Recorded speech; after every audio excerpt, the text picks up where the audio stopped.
पहले हम लोग ये देख लेते हैं कि हमने कल क्या पढ़ा था। हमने हिस्ट्री ऑफ सेल के बारे में पढ़ा था। हमने सबसे पहले मतलब ये देखा था कि सबसे पहले हमारे पास एक साइंटिस्ट था अरिस्टोटल, जिन्होंने फलसफादान था। मतलब फास्टली इसको कवर करने की कोशिश करते हैं पिछले को, ताकि हम अगला नेक्स्ट टॉपिक भी पढ़ सकें।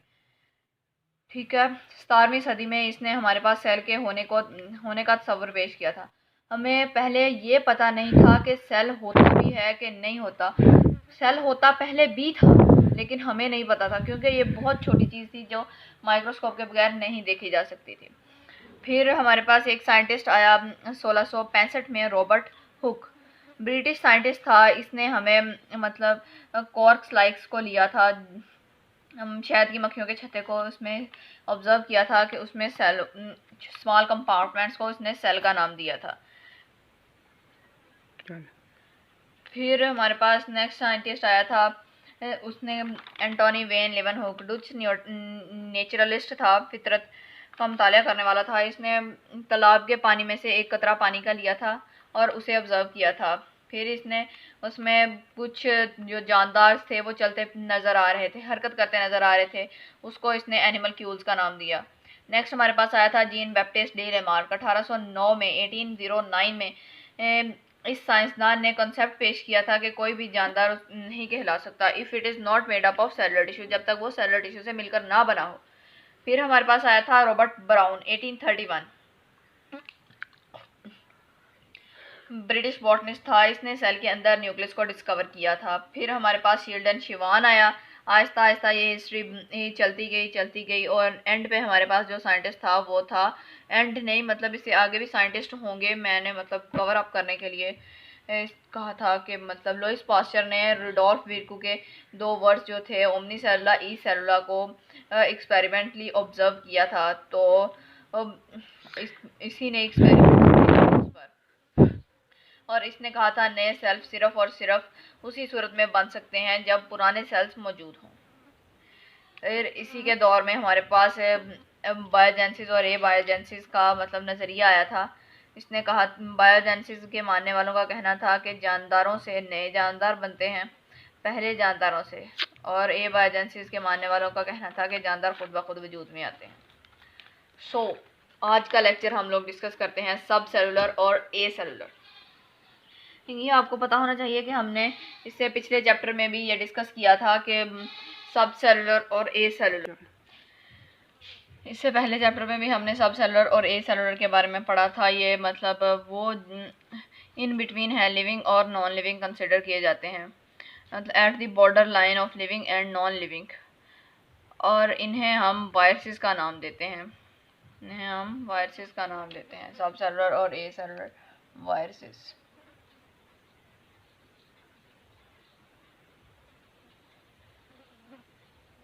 ये लिविंग भी होंगे और नॉन लिविंग भी। इनका स्ट्रक्चर प्रोटीन और आरएनए से मिलकर बनता है। प्रोटीन,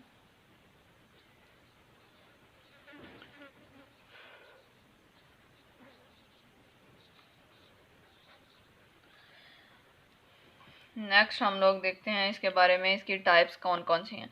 इसकी दो टाइप्स हैं, प्रियॉन और वायराइड्स। प्रियॉन्स जो हैं वो सिर्फ और सिर्फ प्रोटीन पर मुश्तमिल होते हैं, और वायराइड्स जो हैं वो आरएनए पर मुश्तमिल होते हैं। प्रियॉन्स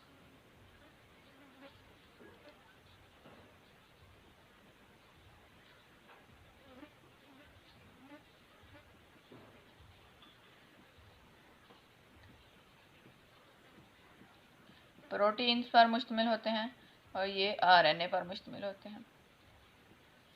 ठीक है। और ये बीमारी के फैलने की वजह बनते हैं। जैसे हमने इससे पहले चैप्टर में डिस्कस किया था कि वायरसेस किसी भी इंसान के जिस्म में बहुत जल्दी फैलते हैं, 1 से 2, 2 से 4, 4 से 8, ऐसे आहिस्ता आहिस्ता नहीं मतलब स्पीडली फैलते चले जाते हैं। जैसे हमारे पास बीमारी थी कोविड-19 जो अभी तक चल रहा है, ये भी ऐसे ही मतलब एक इंसान से दूसरे इंसान में हम चलता चला जा रहा है। और अगर ये किसी जानदार के जिस्म में होगी तो ये लिविंग होगी, और अगर किसी सॉलिड बाहर होगी तो ये सॉलिड क्रिस्टल की फॉर्म में होगी वायरसेस। नेक्स्ट हम सेलुलर स्ट्रक्चर को डिस्कस कर लेते हैं। ये एक ऐसी दुनिया है जिसे हम आम आँख से नहीं देख सकते सेल और इसको देखने के लिए हमें माइक्रोस्कोप की ज़रूरत पड़ती है। जैसे कि हम देख लें, लाइट माइक्रोस्कोप हमें 1500 गुना एक चीज़ को बड़ा करके दिखा सकती है, जबकि इलेक्ट्रॉन माइक्रोस्कोप जो है 250,000 गुना बड़ा करके किसी चीज़ को दिखा सकती है। नेक्स्ट हम लोग डिस्कस करते हैं आज सेल वॉल के बारे में और साइटोप्लाज्म के बारे में। सबसे पहले सेल वॉल के बारे में देख लेते हैं कि ये क्या चीज़ है। ये सेल वॉल दो अल्फाज पर मुश्तमिल है, एक सेल जिसे सेल ही कहा जाता है और दूसरी वॉल जिसे हम लोग दीवार कहते हैं।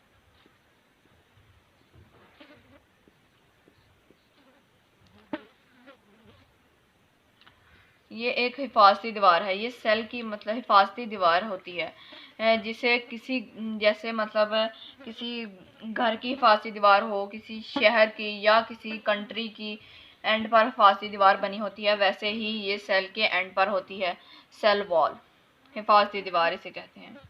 नेक्स्ट, इसकी लोकेशन कहाँ पाई जाती है? ये आउटसाइड प्लाज्मा मेम्ब्रेन।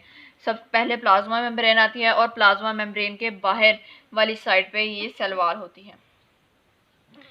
फिर हमने इसका स्ट्रक्चर्ड ऑर्गेनिजम्स, ये किन किन ऑर्गेनिजम्स में होती है? ये प्लांट्स में होती है, फंजाई में, प्रोकैरियोट्स में, प्रोटिस्टा में। फंक्शन डिस्कस करते हैं हम इसका सबसे पहला फंक्शन है प्रोटेक्शन। ये सेल को प्रोटेक्शन देती है, हिफाजत करती है सेल की, उसे ताकत देती है, स्ट्रेंथ। फिर उस सेल को शेप देती है ये सेल वॉल ही। सेमी परमिएबल होती है।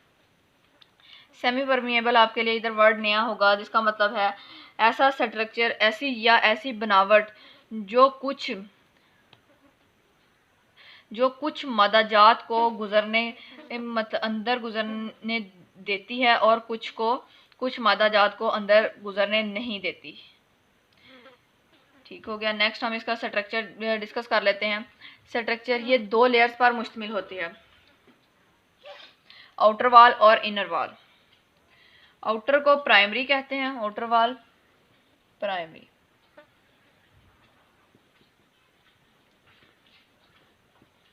वॉल और इनर सेकेंडरी।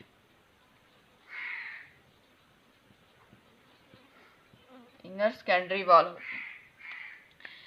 ये सेलुलोज से मिलकर बनती है प्राइमरी वॉल, और सेकेंडरी वॉल जो होती है वो लिग्निन से मिलकर बनती है।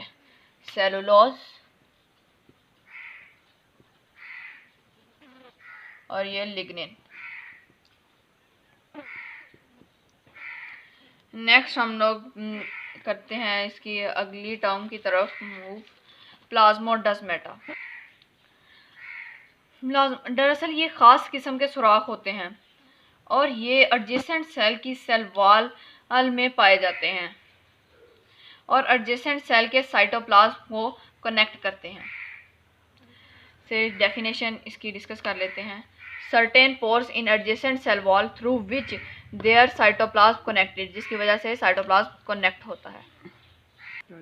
जैसा कि ये सेल वॉल की डायग्राम है, इसमें सारा कुछ देख रहे हैं आप लोग, सारा कुछ दिखाया हुआ है और ये इसमें एंड पे ये दो प्लाज्मोडेस्माटा दिखाए हुए हैं। अभी बाकी सब कुछ हमने पढ़ना है, हमने सिर्फ सेल वॉल पढ़ी है।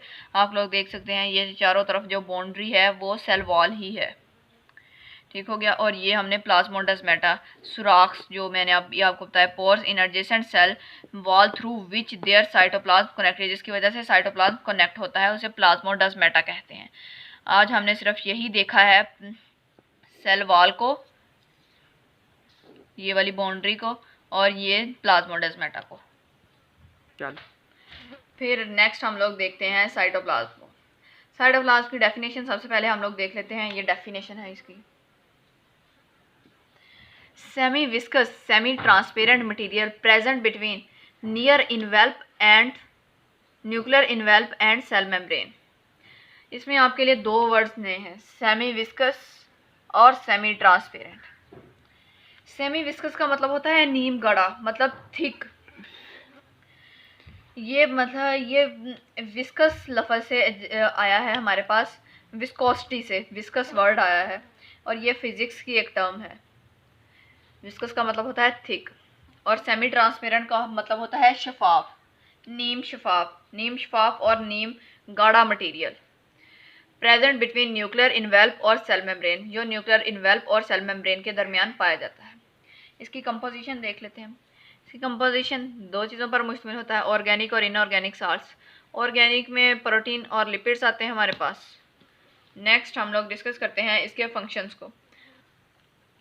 ये साइट फ्राहम करता है सेल ऑर्गेनेलिस को और ये मेटाबॉलिज्म में भी अहम किरदार अदा करता है। सो आज हमने सब सेलुलर स्ट्रक्चर को और ए सेलुलर को डिस्कस किया, फिर हमने सेल वॉल का डिस्कस किया, इसके लोकेशन कहाँ पर है, कहाँ पाया जाता है, फिर हमने इसकी डायग्राम भी देखी थी, फंक्शन देखे, स्ट्रक्चर देखा। दो चीज़ों पर मतलब प्राइमरी वॉल है, एक सेकेंडरी वॉल है। प्राइमरी वॉल जो है वो सेलुलर से मिलकर बनती है, सेकेंडरी वॉल जो है वो लिग्निन से बनती है। फिर हमने प्लाज्मोडेस्माटा पढ़ा, जो आपके लिए फ़िलहाल के लिए टर्म नहीं है, और ये सारे एमसीक्यूज़ के तौर पर भी पेपर में पूछा जा सकता है और शॉर्ट क्वेश्चन के तौर पर भी प्लाज्मोडेस्माटा पेपर में आ सकता है। या ये भी पूछा जा सकता है कि सेल वॉल में प्राइमरी वॉल किससे मिलकर बनती है, तो आप सेलुलोज कहेंगे। और इस तरह सेकेंडरी वॉल का एमसीक्यूज़ बन सकता है, ये किससे मिलकर बनती है, आप लिग्निन कहेंगे।